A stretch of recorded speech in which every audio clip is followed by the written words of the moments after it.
Le Seigneur soit avec vous. Évangile de Jésus-Christ selon saint Jean.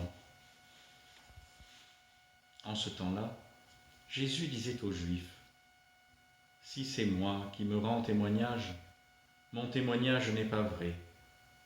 C'est un autre qui me rend témoignage, et je sais que le témoignage qu'il me rend est vrai. Vous avez envoyé une délégation près de Jean le Baptiste, et il a rendu témoignage à la vérité. Moi, ce n'est pas d'un homme que je reçois le témoignage, mais je parle ainsi pour que vous soyez sauvés. Jean était la lampe qui brûle et qui brille, et vous avez voulu vous réjouir un moment à sa lumière. Mais j'ai pour moi un témoignage plus grand que celui de Jean. Ce sont les œuvres que le Père m'a donné d'accomplir. Les œuvres mêmes que je fais témoignent que le Père m'a envoyé. Et le Père qui m'a envoyé, lui, m'a rendu témoignage. Vous n'avez jamais entendu sa voix, vous n'avez jamais vu sa face, et vous ne laissez pas sa parole demeurer en vous, puisque vous ne croyez pas en celui que le Père a envoyé. Vous scrutez les Écritures parce que vous pensez y trouver la vie éternelle. Or, ce sont les Écritures qui me rendent témoignage, et vous ne voulez pas venir à moi pour avoir la vie. La gloire, je ne la reçois pas des hommes. D'ailleurs, je vous connais, vous n'avez pas en vous l'amour de Dieu. Moi, je suis venu au nom de mon Père, et vous ne me recevez pas. Qu'un autre vienne en son nom propre, celui-là vous le recevrez. Comment pourriez-vous croire, vous qui recevez cette gloire les uns des autres, et qui ne cherchez pas la gloire qui vient du Dieu unique? Ne pensez pas que c'est moi qui vous accuserai devant le Père.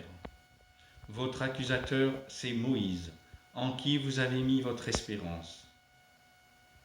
Si vous croyiez Moïse, vous me croiriez aussi, car c'est à mon sujet qu'il a écrit. Mais si vous ne croyez pas ses écrits, comment croirez-vous mes paroles? Acclamons la parole de Dieu. Reconnaître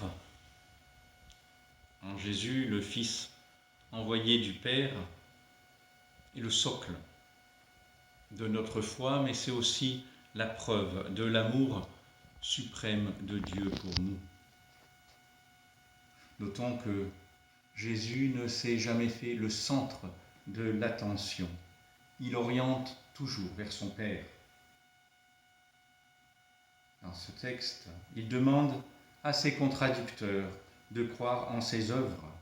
Elles sont, elles, le sceau du Père sur le Christ, le témoignage le plus lumineux qu'il peut leur rendre. Ces œuvres manifestent et la gloire de Dieu et la gloire du Christ.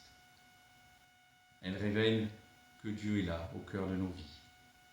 Elles manifestent la présence du Père dans toute action du Fils, mais aussi l'unité qui existe entre le Père et le Fils.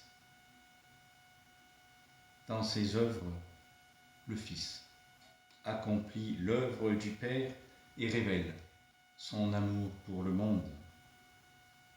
Jésus est venu nous proposer d'entrer par la foi dans cette relation d'amour qui l'unit à son Père.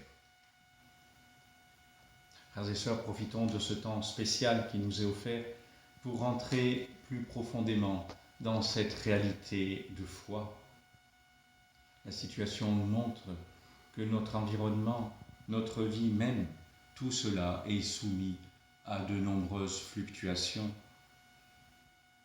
Et la seule chose immuable, permanente, est cet amour inconditionnel offert par Dieu et révélé par le Christ dans ses paroles et dans ses actes.